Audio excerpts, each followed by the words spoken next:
Lyon demain, le média influenceur d'avenir. Bonjour Isabelle Dumas. Bonjour Gérald Bouchon. Directrice de l'ISCPA Lyon, l'Institut supérieur des médias. Alors ça dit tout, puisque c'est une formation essentiellement pour la communication et le journalisme, on va résumer ça ainsi. Exactement.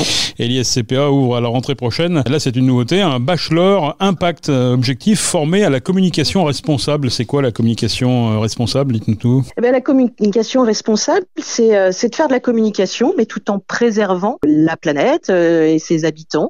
C'est de prendre en compte les conséquences environnementales, sociales, sociétales des messages et de ces différentes actions de communication. En 2022, on ne peut plus communiquer comme avant? Et non, on peut plus. On peut plus. Il faut forcément prendre conscience de l'ensemble de ces enjeux qui découlent de la communication. On va toujours en faire, bien évidemment, de la communication, mais du coup, avec cet éveil sur ces enjeux, c'est ça la communication responsable. Et il faut, aujourd'hui, le marché nous impose déjà certaines contraintes, il y a certaines réglementations qui nous font évoluer, et puis ça va être de plus en plus contraignant de toute façon pour les entreprises, et il faut que la communication puisse s'adapter s'adapter et accompagner la transition. Alors un bachelor, donc c'est un cursus de 3 ans. Qu'est-ce que vous avez prévu de différent par rapport aux autres cursus? C'est une formation donc en bachelor qui est certifiée par l'État, qui dure 3 ans, qui est accessible pour les bacheliers qui veulent se préparer aux différents métiers de la communication. Donc le programme reste construit autour de modules, assez classiques de communication, avec du marketing, la conception-rédaction,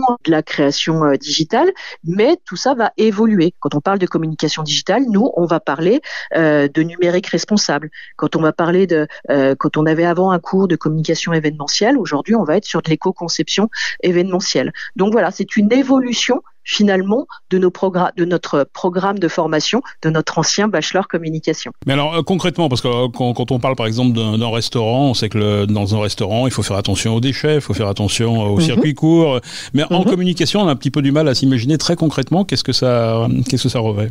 Ça revêt déjà de connaître les contextes environnementaux, sociétaux et sociaux, et puis ensuite, c'est de concevoir des messages qui soient plus inclusifs, qui prône plus une consommation responsable, qui évite des stéréotypes, qui ne tombe pas dans le greenwashing.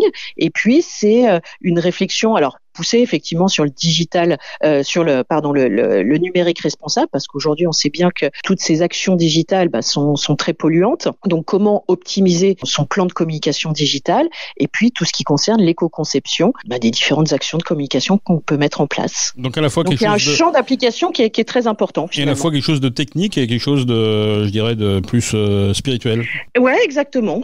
Plus finalement d'une posture de communicant. Vous espérez une différenciation sur le marché de l'emploi de ces étudiants qui sortiront avec ce bachelor? Inévitablement, si je regarde dans le rétroviseur et qu'en 2011 on a lancé notre première formation en digital, il y avait déjà des prémices d'entreprises qui effectivement avaient des besoins, avaient compris cette révolution digitale, que ce soit dans les métiers et puis bien évidemment dans la communication tout particulièrement, et ils recherchaient des jeunes diplômés qui aient déjà ces compétences-là pour pouvoir les accompagner dans l'évolution de leur plan de communication. Là, ça va être exactement la même chose. Aujourd'hui, certaines entreprises sont déjà dans une démarche RSE, d'autres même dans une démarche de ce qu'on appelle du RSM, donc plus là orienté d'évolution marketing, et ils vont avoir besoin de jeunes qui aient cette vision, qui puissent les accompagner. Donc oui, c'est forcément un levier d'employabilité pour nos étudiants.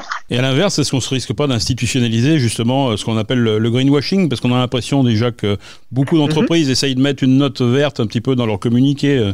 Bien sûr. Nous, on est très attentifs à ça, donc on regarde un petit peu, on se dit tiens, elle a la note verte. Bien sûr. Donc comment éviter ça?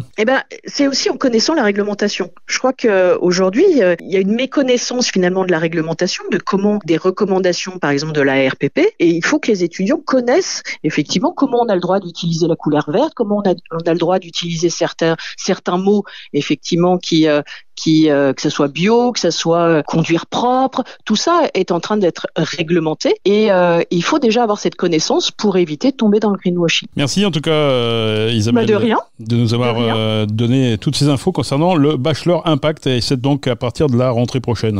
Exactement, en septembre prochain. Donc ce sont des étudiants qui seront avisés mais qu'on retrouvera sur le marché dans 3 ans. Dans 3 ans, tout à fait. Merci Isabelle. Merci, très bonne journée à vous.